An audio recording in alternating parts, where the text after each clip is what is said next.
Hello everyone, welcome to my channel. In this video, we are going to solve 4 divide 2 divide 4 divide 2.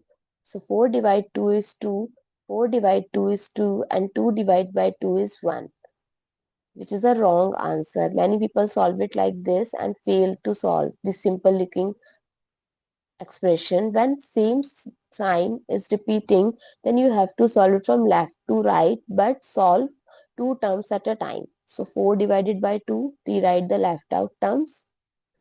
So it becomes 2 divided by 4. So it's 2 by 4 divided by 2. Now there are two different things, that is 2 by 4 multiply 2 and 2 by 4 divide by 2.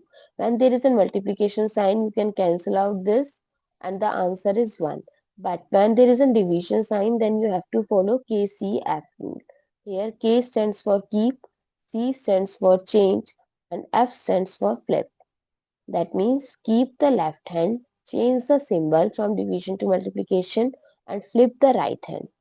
So the answer is 1 by 4, not 1.